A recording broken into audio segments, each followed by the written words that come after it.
Hi, my name is Byron Dahl, and today I'll be telling you about my Sesame Street analysis. Sesame Street was conceived by Joan Gans Cooney and Lloyd Morissette with the goal to create a children's television show that would prepare children for school. Early childhood educational research had shown that when children were prepared to succeed in school, they earned higher grades and learned more effectively. Research had shown that children from low income, minority backgrounds tested substantially lower than middle class children in school related skills, and that they continued to have educational deficits throughout their school careers. Because of this, the two co founded the Children's Television Workshop in 1968, and over the next few years, Cooney led the construction of Sesame Street. Sesame Street aired its first episode on November 10th of 1969, and by the show's 10th anniversary, over 9 million American children under the age of 6 were tuning into Sesame Street daily.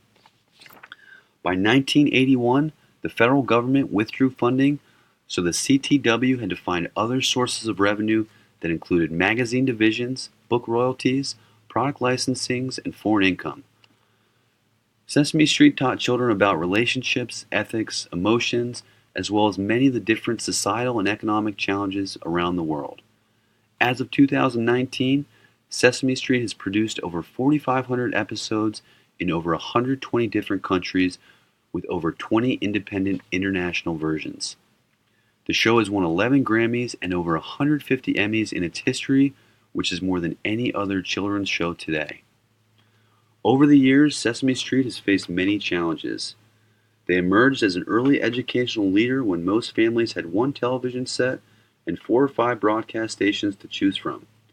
The innovative, research-oriented organizational culture, combined with a lack of competition, propelled Sesame Street to the forefront of children's television.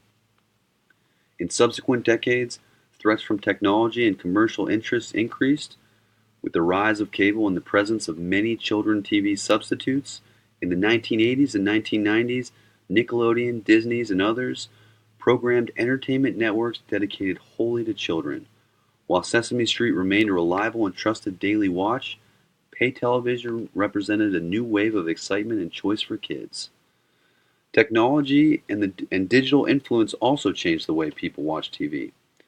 Television airtimes became obsolete. The changes forced media companies to approach the external market differently, leaving producers of programs like Sesame Street to question how to stay as relevant as video-on-demand programs. The iconic status made change difficult. In the mid-2000s, Sesame had responded to the problem of childhood obesity by introducing Cookie Monster to fruits and vegetables and declaring cookies a sometimes food. The move elicited some negative reaction from fans and the press concerned about what might happen to the Cookie Monster they grew to love. There were also many shrinking revenue streams. Sesame Workshop experienced significant revenue declines beginning in 2012. Dwindling DVD sales, royalties, and licensing no longer made up their shortfalls. They lost 70% of their DVD revenue and 50% of the overall licensing revenue since 2006. There were also high costs associated with producing the show. PBS covered less than 10% of Sesame Street's costs, and by 2013, Sesame Street ran at a $15 to $18 million deficit off of the show alone. Overall revenue declined by 22% from 2011 to 2014. Once an innovator, Sesame had become too tied to its past and unwilling to take risks in the 2010s. The organization held a little over 1 year worth of costs in reserve by 2014, and the organization not only needed funds for Sesame Street's production, but also for the array of global philanthropic activities it was engaged in. Without significant changes, Sesame Street's future was at great risk. Because of this, they brought in Jeff Dunn to help turn the ship around. He had served as president and CEO of HIT Entertainment from 2008 to 2012, the company behind the successful Thomas and Friends children's show. Prior to that, he was COO of Nickelodeon Networks and president of Nickelodeon Film and Enterprises. Over more than 12 years, Dunn's business strategies were an integral part of Nickelodeon's successful development as a worldwide kids' entertainment brand. Dunn led Nickelodeon's startup and expansion into international markets, new networks, and a wide range of new businesses beyond television. Dunn is also a fellow of Harvard University's Advanced Leadership Initiative. This group worked to utilize their business expertise to address a wide range of societal issues for children and families around the world. Before taking the helm, Dunn was well aware of Sesame Street's declining ratings, industry position, and the financial difficulties they were facing. A week prior to starting as CEO, Dunn emailed 7 top executives asking them about themselves, Sesame Street's major issues, and their hopes for the organization. He spent his first day as CEO meeting with his operations team, Joan Cooney, outgoing CEO Mel Ming, and a couple of Dunn's new direct reports. Later that week, he met more direct reports, visited Sesame Street's production studios, attended several meetings to plan for the quarterly Board of Trustees meeting, and met with Lloyd Morissette. An all-staff meeting and reception was held late in the week at the Society for Ethical Culture. Dunn created an executive team with several new leaders from the for-profit world whom he knew and trusted, as well as talent that already existed at Sesame Street. He reorganized Sesame Street into 2 broad business units. In April 2015, the 2 units included the media and educations side of the business, as well as the social impact and philanthropic work. Both units would continue to share a common brand, mission, content, funding sources, operations, but the metrics were weighted slightly differently. The reorganization meant Sesame Street wouldn't be organized by function anymore and would no longer have conflicting research groups. How Dunn found new avenues to success began with Sesame Street's looking at PBS's deal that was paying less than 10% annually. Aware of the history between Sesame Street, he went to PBS to try and renegotiate the deal to help pay for the show a little bit better. He explained Sesame's financial challenges and expressed the need for a different type of deal if the production were to continue. After several months of negotiations, PBS failed to come back with terms that satisfied Sesame Street's need for financial stability and led to the need for them to find a new partner to help pay the bills. In quarter one of 2015, Weston and HBO CEO Richard Plepler were chatting at a dinner party in Manhattan. Weston congratulated Plepler on HBO Now's success, and as the conversation progressed, the two discussed the possibility of adding Sesame Street to HBO. By 2015, HBO had grown to a $4.75 billion company with 49 million subscribers in the U.S. HBO recognized the importance of digital access early on. They built an online streaming platform, HBO Go, in February of 2010 so that its TV subscribers could access content on demand from any connected television or device. Increasingly, HBO faced competition from online streaming platforms like Netflix and Amazon Prime, who hoped to lure HBO subscribers away with their original adult and children programming. Although children programming had not historically been a part of HBO's market or strategy, HBO saw a partnership with Sesame Street as a way to respond to the competition. Because of this, they wanted to strike the right deal with HBO. Plepler wanted Sesame Street originally to air exclusively on HBO, but Dunn thought that taking the show away from PBS would undercut Sesame Street's mission to help vulnerable children who benefited greatly from the unfettered, free access to the show. Sesame Street's executives maintained that any deal must recognize a continued coexistence with PBS. Sesame was also clear that they would maintain total creative control over Sesame Street.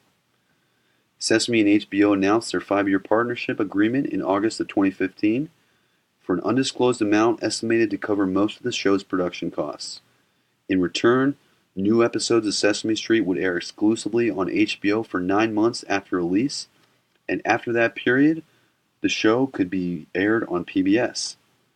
Sesame Street maintained total control of Sesame Street's production and content, and each season would now contain 35 episodes worth of new content versus the previous seasons containing only 18. An agreement with PBS took more time. Sesame negotiated separately with HBO and PBS. Despite the offer to get episodes of Sesame Street for free after 9 months, PBS worried about being the second window and what that meant for the channel's future. In October of 2015, PBS and Sesame Workshop signed a new agreement giving PBS the right to air new 30-minute episodes for free after 9 months of exclusivity airing on HBO for 5 years. Sesame Workshop's historical identity included their mission to use the educational power of media to help all children reach their highest potential. Their passion to educate young minds through television, philanthropy, and societal impact remained core to Sesame Street's identity as it applied its educational expertise to social issues around the globe.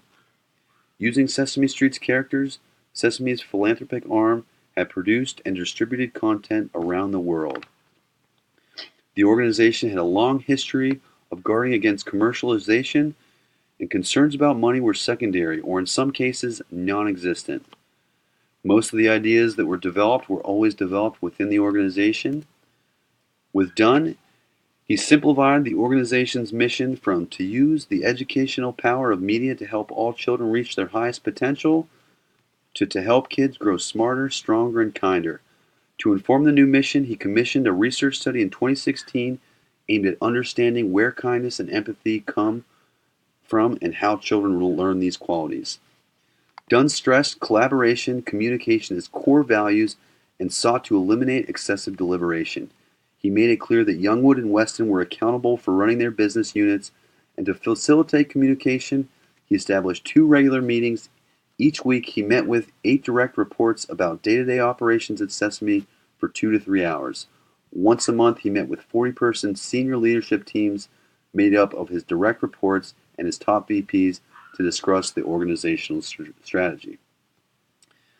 Digital represented the future of educational technology. While television had allowed Sesame Street to reach massive numbers of children, for Dunn, digital represented the future of educational technology. Sesame needed to rekindle their innovative spirit and increase its digital media reach. In February 2016, Dunn established Sesame Ventures to bring entrepreneurship and innovation back to Sesame Workshop. Sesame formed a partnership with IBM Watson to couple cognitive computing technology with Sesame's early childhood education expertise to create a suite of interactive products. Excited to work with IBM Watson on new technologies that learn about individuals' child's strengths, weaknesses, and preferences with each lesson and then carry that information into the next one. Sesame also launched Sesame Studios, a dedicated YouTube channel with digital content developed and produced strictly for it. While Sesame Street continued to have its own YouTube channel with 2 million subscribers, Sesame Studios produced digital shorts rather than segments with live puppets. Content could be created quicker, cheaper, and with greater accessibility. Dunn believed Sesame could expand the brand beyond TV and raise its profile in the digital space. They sought to do this with partnerships with leading tech companies. Cookie Monster starred in a commercial that showcased Apple's hands-free iPhone capabilities, and the puppet baked cookies and asked Siri to set the timer, then agonizingly waited for them to finish. The mission-aligned lesson in patience and self-regulation for kids and iPhone applicability for adults. The commercial was well received, and the collaboration represented Sesame's new approach to brand elevation and confirmed that the organization could promote the brand without sacrificing its integrity and standards. An ad with IBM's Watson promoting adaptive learning, educational promised soon to follow. Sesame credited the partnerships with HBO, Apple, and others, as well as their own marketing investments for increasing their unaided brand awareness from 32 to 48%. As awareness went up, so too did consumer awareness for Sesame's nonprofit status, and more partnerships were planned. Sesame pointed to HBO's brand-boosting platform, the show's short form, and airing twice a day, along with the content and format changes to Sesame Street as key reasons for the rise in ratings. Thank you for your time and watching my analysis on Sesame Street. I hope you enjoyed it.